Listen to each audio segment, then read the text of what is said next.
Hi, I'm Jack Brewer with Expanding Frontiers Research. I'm joined today by Nicholas Santos. He is an operations and support specialist at MuckRock, the popular nonprofit organization that advocates government transparency. Nicholas is a resident FOIA expert for MuckRock, bringing experience as a former FOIA officer for the Federal Emergency Management Agency, as well as the United States Coast Guard, where he managed FOIA analysts. Thank you for joining me today, Nicholas. It's a pleasure. So I think the obvious first question is what's it like to be a FOIA officer at a federal agency? Well, if you're nosy, it's really fun. We all have this quip, at least where we used to work at, where you become a FOIA analyst because you're nosy, and it's kind of like that. And I definitely am, especially when it comes to public records, pretty nosy. So I love being able to get into. I loved being able to get into records, work with requesters to try to get them what they need, and yeah, see sort of what's going on in the business of the government. Sure, sure. That kind of takes us as well to how did you first get interested in public records requests, whether it was, at a regional, local level or federal, or how did you get involved and interested in the FOIA? Yeah, so I started off just hearing about the FOIA, learning more about it. My first conception of it, I guess, came from John Oliver's episode on the FOIA on his show. A while ago, I was in college. I think it was like in 2016, something around that. So I became aware of it. I started when I graduated college. I still worked at a law firm in Leesburg, Virginia, and then the pandemic came around about like 2 years into that experience. FEMA had put out a ask, basically looking for FOIA analysts because they were kind of slammed with a lot of requests relating to the pandemic.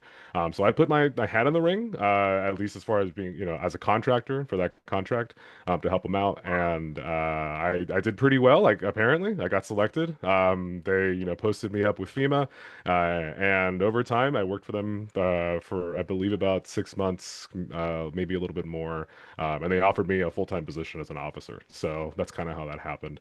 I figured when the pandemic was going on, I wanted to do something to sort of help out in some kind of way to the public. And with my paralegal experience at that law firm, I figured I might as well put my analysis skills to the test and offer it to the country. And it worked out very well. Sure, sure. Good for you. My experience with the FOIA during that time frame, as a requester, I started dealing with some of the people that were contracted out or temporary hires. And from my perspective, it sort of bridged a gap to a certain extent. Like, the newer officers or the help for the officers seem to be maybe in some instances a little more empathetic to the public, and also we're on the other side of the desk, so someone like in your position had that perspective of both sides to some extent. Yeah, I'd say that's very fair. And I think that at the time, right, I feel like a lot of times folks who are, outside of the government during a crisis, they tend to like conceptualize the government and its behavior, right? Sort of like, with their own perspective, right? And it's really difficult to like, get into the perspective of the government, right? Since it's like, it tends to be like closed off to the public to a certain extent, right? For all kinds of reasons, safety being, a primary one.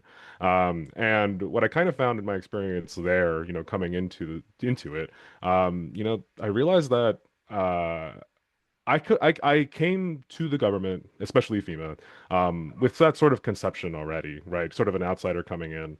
But what I found was that everybody there really wanted to help. Everybody there really wanted to be able to, give as much information to the public as possible, while also not confusing the public, right? At the time, it was a new crisis. It hadn't really been dealt with before, at least in terms of public policy, in this country for about at least 100 years.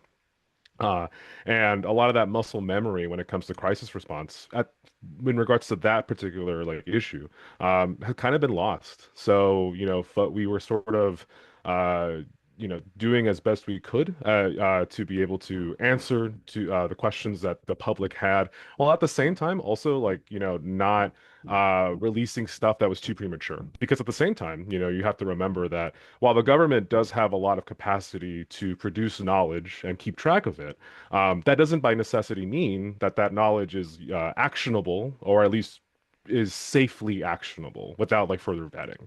And on a week by week basis, there was like, evaluations on the information that we had. And in a 2 week time period, things could change drastically, or you could realize in hindsight, based on information you gathered like 3 weeks ago, that that information might have been a little, if not wrong, just a bit more opaque than you realized, right? And some of the policy decisions that you might be making off of that, especially like the deliberative process inside the agency specifically. If you release that type of stuff, right, that could really cause confusion in the public. And that's kind of a thing that was a very big part of the response, at least on the FOIA officer side within FEMA. And that balancing act is really important, right? And it was a very interesting time, working with that balancing act. Yeah, I bet. I bet, especially with that subject matter. Most of what we do at Expanding Frontiers is about historic records that may go back like to the Cold War and things. And even still, I empathize at times with the FOIA officer that is probably not familiar with the subject matter, and like what is their frame of reference even going to be for deciding, do the exemptions still apply? What should be applied, especially if it's if it's material that has not been processed before? And you ask, right, a present day FOIA officer to go and look at a 50-year-old document and sort out what exemptions apply and why is a pretty tall order, right? I mean, Yeah, it depends on the agencies is like think what the realistic answer here. And I think the reason why that I lean towards that answer is because the way that it kind of works, like just to like sort of, put back the curtain a bit, right? Is that most of the time, at least in my experience, being in the Department of Homeland Security and their components, what you have is a FOIA structure where you have mostly, let's say there's some variance, but most of the time you have like a centralized office for FOIA officers, right? Most requests or all requests, unless they're particularly important or special in some kind of way, are routed there, right, at the beginning, right? And what happens is that the FOIA officer intakes the request, reviews the request description, and then from there, sort of makes a determination as to what office within the component or the agency maintains those documents regularly, right? And then from there, they send the request specifically to that office, let the office know, hey, these are your responsibilities under the law, and please get back to us with responsive records, and then it goes from there, right? The reason why I think that it's important to like, make that point is because when it comes to like FOIA practice, right, and being like behind the scenes and actually doing it, a lot of times you're relying on your subject matter experts within the agency and your relationships with them and your office's relationships with them, to be able to, get records productions from them. I don't know of many agencies. I know they're out there, but I don't know of many of them personally, or analysts with those agencies, where the analysts themselves actually go to offices or program offices and search for records themselves, right? Part of the reason for that is because, like FOIA officers tend to be, as they develop in time from juniors to, like intermediates and seniors, it's kind of you're a jack of all trades as far as like, what knowledge sits where in your agencies, right? The more FOIAs you task out to those components, the more experience you have in being accurate, right? And saying like, oh, I saw this request regarding this subject matter like a year ago, right? I know where to send it now, a year later, right? And because of that, like, there's that again, it's like reliance on like practice, right? And people will tell, your leads and your managers will like, give you a very solid and wonderful helping hand. I had wonderful, wonderful managers who kind of taught me like everything I know about public records requests and that's sort of what makes the job a lot easier, right? It's like those like professional relationships and like the heuristic practice of like, actually managing a FOIA request within the agency, alongside managing, the expectations of your directorate, the program office that the records are maintained by, and all that stuff, and legal offices to a point, to make a successful records request like actually happen and a records production happen. So there's a lot more behind the scenes than just your one FOIA officer who has access to a computer and can like just search it on their own. Those are really good points that you made.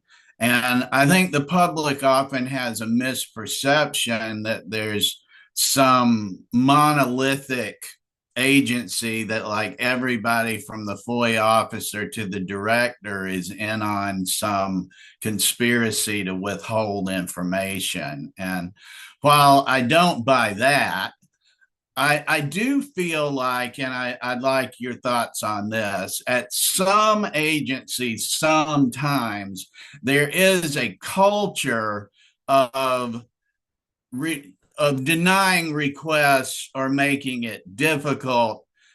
Like, the less waves you make sometimes as the FOIA officer or in the FOIA process, it seems like there's a culture sometimes that's advantageous for a FOIA officer at a federal agency. Would you agree with that?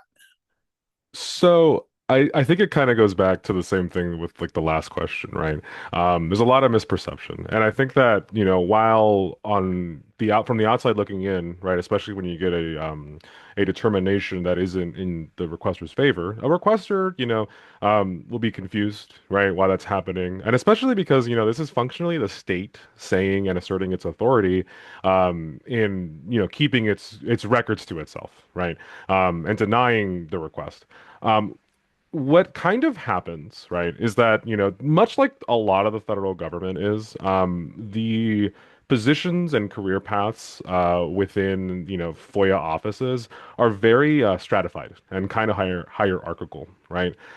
So while you don't really have, like your GS-15s or 14s or SESs dipping their hands into the work of, junior and intermediate FOIA analysts when it comes to like, so let's say we have a request X is seeking Y documents, right? What's usually going to happen is that that comes into an inbox or into like some platform like Secure Release or FOIA Express, where a junior or intermediate analyst is going to review that, send the search out to the appropriate program office, and then kind of go from there, right? Um, the folks at the top, right, GS-14s, 15s, SESs, don't really like get into that process much, right? If ever.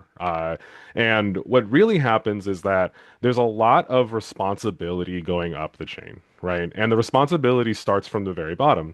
You are a FOIA officer, right? You are sort of, taught that the information that you are looking at is genuinely privileged, and you are in a privileged position to view that information.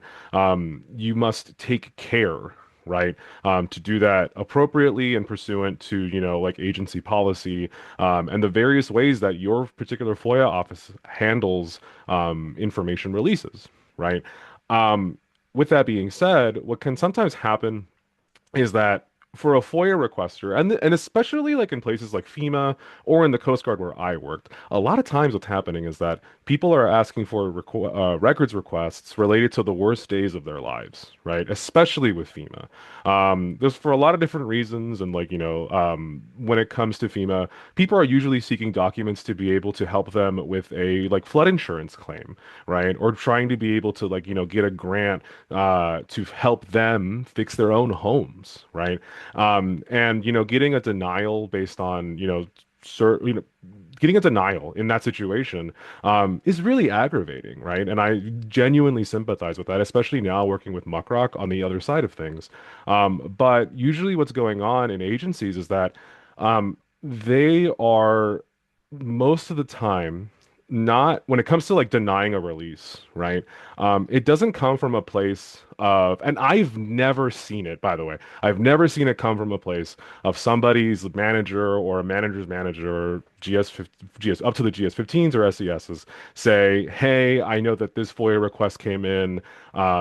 We should be denying that request pursuant to X, X, and X," right? The whole role of a FOIA analyst or a officer is to analyze, right, and make those determinations, and bring it up to their reviewers, and then their reviewers, do their review, right, and then sign off on it, right? That's sort of written out like in practice, number one, right? And in policy, right? And when you have a human being and a team of human beings who are attempting to do this work of government transparency, and they're sort of, in between these two things of like, agency practice and agency policy, it gets a little bit, you have to follow a line, right? So for example, a really great example, right, is let's say, for example, someone is seeking their, the records related to a claim that they made 2 years ago when their house flooded during a hurricane, right? Um, that person, right, has a lot of stuff going on, obviously, right? They're requesting those records. We as analysts are going to go out and try to find those records within those program offices that those records reside in.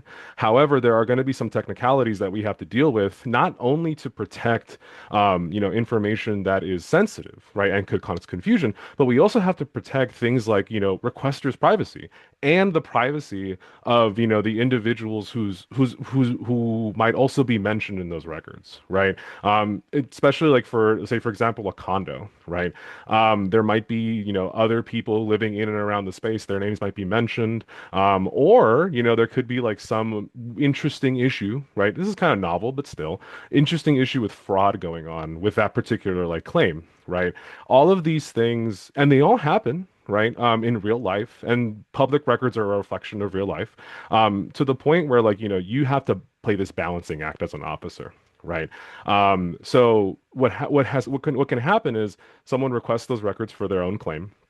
They're not FOIA savvy, right? And so they might not, give a privacy waiver or, be comfortable with asserting like a perjury statement saying that, they are the person who they are, and then they get a denial, right? Because they don't provide that information for whatever reason. That's very frustrating. But on the FOIA officer's end of things, right, we're thinking about it this way, right? We need to have something from the requester in this particular, like, circumstance. But I think the general principle applies to like a lot of FOIA requests, where, we need you to meet us kind of where we can take action. Right. Because we have responsibilities. We're human beings and we can be made accountable to our mistakes. Right. And, a worst case scenario is that, someone requests records for somebody else, as an example, right? We don't do our due diligence. We do not ask for, a privacy waiver or something like that. We just release the records. And then, we've just suddenly created a terrible incident where we have spilled a citizen's private information to the public, right?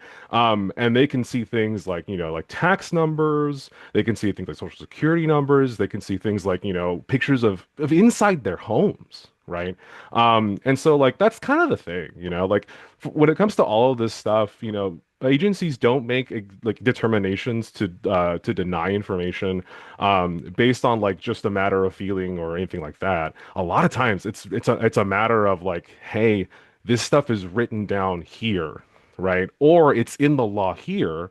We have to do it because at the end of the day, I'm the person accountable for that release.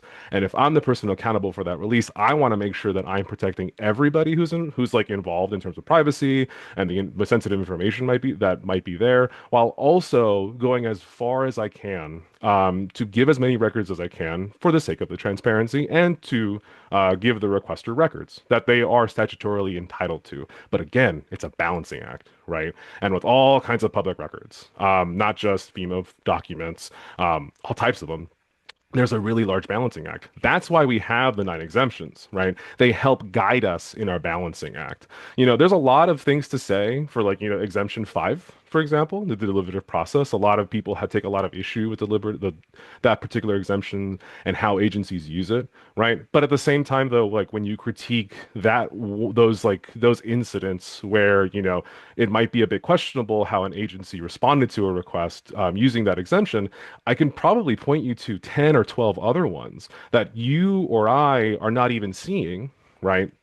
Or made aware of, where that exemption is not only applied well, but if I were to look into the back end of that request, review it myself, and then be asked to make a determination, 9 times out of 10, I would probably look at another FOIA analyst's request or process, right? And their final documents and their final determination and agree with them imminently, like without much question, not because I'm just deferring to their experience, but more so because, the practice of being a FOIA analyst or a FOIA officer is pretty standardized, genuinely. At least as far as like, knowing the line between denial and release. I think you're spot on as well about when it's not a journalist or like an author, a professional researcher, it's probably an emotionally loaded topic that someone is submitting a FOIA request about. And that is going to factor as well. And so what I'm kind of hearing too is better understanding of the FOIA could remedy a lot of the challenges for the public and the professional researcher. Right. I think that's very true. And I think that, having been someone on the outside going in and now being someone on the inside who has come out, the gap is pretty wide, right? And there's a lot of reasons for the gap in terms of like knowledge and how the FOIA actually functions as a practice, and as policy and as law. But, part of the getting to figure that gap out or trying to bridge that gap, I think comes from folks like you and your organization, right? It comes from folks like MuckRock. It comes like folks who work in First Amendment law clinics. I heard this really really great statement. I recently went to Yale's it was an Access and about Accountability conference in late 2025. And I had a really, really good time. Everyone there was fantastic. But one comment that I heard coming out of it, and I thought it was just brilliant, was government transparency is a team sport, right? You have to get to know your community. You have to get to know what other people are interested in requesting, what other people have gotten out of requests, and comparing notes, right? I believe that there should be more outreach in terms of the federal government to train the public generally on FOIA practice and FOIA law and how it actually functions, right? I think there's already a lot of that out there, right? But I think that the federal government, when they put that information out there, what kind of ends up happening is that, some very niche group of people can be very excited for that event, right? But at the same time, though, most people who are interested in public records usually are not interested in public records as like a concept or an idea or as a training, right? They are interested in public records insofar as it affects their lives. And because of that, right, there's on one hand, is there room for the government to like, reach out a hand and like close that gap a bit? Absolutely. On the other hand, I think there is also room for folks, on this side of the of the law, right? Again, find community, compare notes, see who else is out there, and like, try to get into a conversation, a dialogue, with the resources that are already out there. I think that what we're doing right now and what you have put together here is a wonderful example of that, right? And I think more of that, is probably going to be good as time goes on too. Well, thank you. Yeah, I think you're spot on again there. I was recently listening to a former intelligence officer make a presentation, and he made the same general point that he's never seen significant change come about that didn't involve collaborations between different demographics of people that might even normally be in opposition of one another. Yeah, that's a very good point. So to kind of start wrapping up here, what do you see at MuckRock, and what do you think are the most important things that we could do as a public to make our FOIA requests more effective, easier for the analysts to give the responses we want, and things like that? Well, to answer that question, I think it's important to say right now there is sort of there's a lot of public confusion about the FOIA and what it should do and what it ought to do, and those things are very different from each other, right? A lot of people view it as, like an ought, right? There's like a moral quality about the FOIA, and to a point I genuinely agree. I think it is a morally good thing that the federal government is answerable to the people asking for records that fundamentally, right, belong to them. You know what I mean? I think there's something to say here, right? About government records, belonging to the executive branch and, who maintains them, right? A bit of a, disclosure there. But with that being said, though, as the people of the United States incorporate the United States, um, it's their records too, and the FOIA is like, an articulation of that and an articulation of an entitlement to those records, right? To a point. Now, I think furthermore, like there are a couple issues that like really I think are going to be very important in the coming few years regarding FOIA. Number one, and this is probably the biggest one, is some type of reform of the law. Last year, and a lot of people actually don't know about this, there was an attempt in Congress to change the law and actually make it, and sort of update it to the current, like, moment, right? The last time the FOIA was updated, it was in 2016. Right. And that gave a lot of good reforms, but I think others might be necessary. I think one of the reforms that is necessary, and there's a very good book, I'm going to plug it right here. Let me just grab it, is called The Freedom of Information Act, by Margaret Quokka.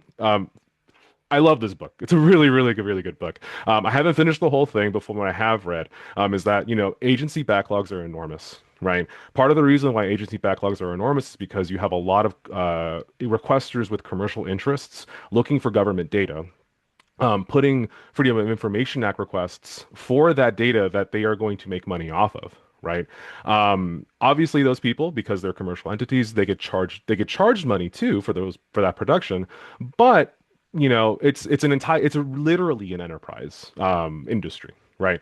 Uh, and I think one thing that might be really cool to see is like having a discussion about like, different like lanes for different types of FOIA requesters in terms of like expediency and priority, right? I think that there's something to be said about making a lane for journalistic requesters, right? I think there's something to be said about making a lane for as I like to call them, mom and pop requesters, right? Who just want to have information related to them, and their issues, right?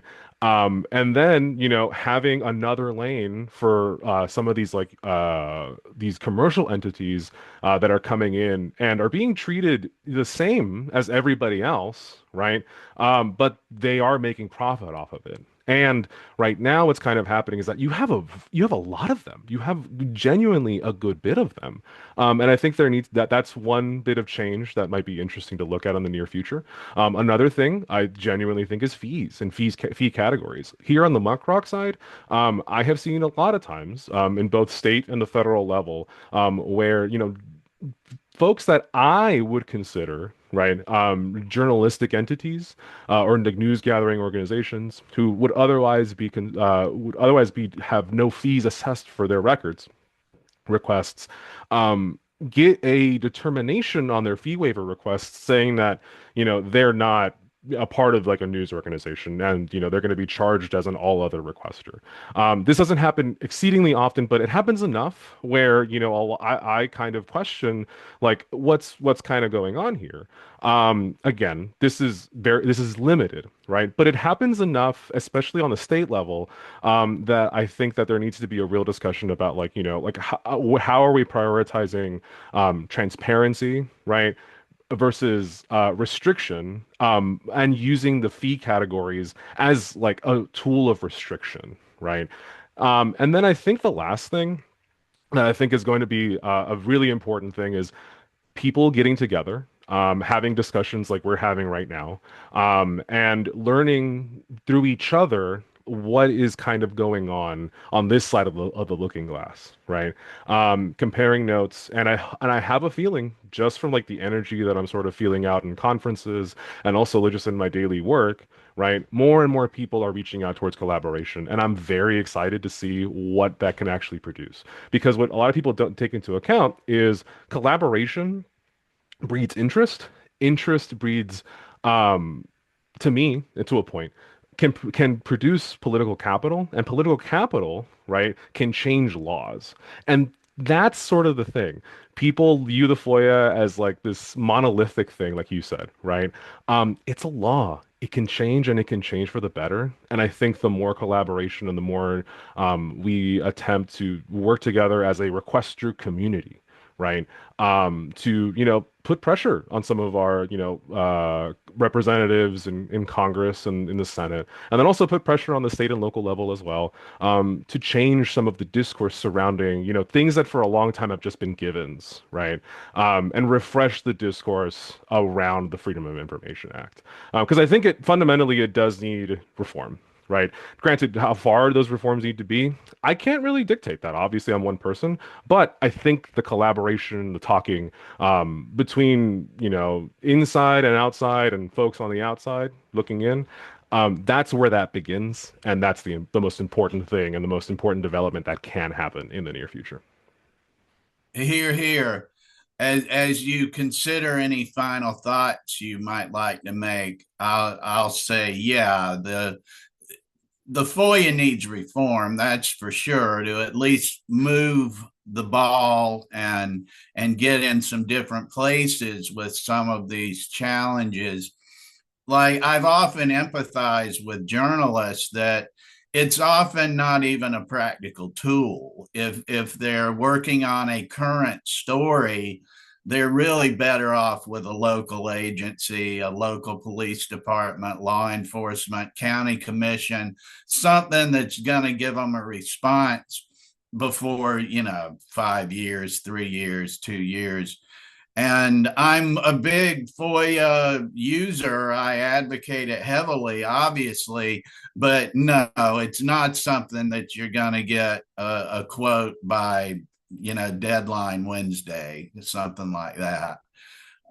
So, again, I really want to thank you for joining me. I appreciate your time and your expertise. Do you have any closing thoughts you'd like to add? Yeah, I think it's like closing thought that I kind of have is right now, a lot of people feel like the Freedom of Information Act is kind of powerless, right? And there's like a lot of cynicism around surrounding the Freedom of Information Act.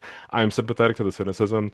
Um, People who really care about it and who start getting very cynical, I think, need to understand that it is within our power to work with it, to reform it, and to make it better, right?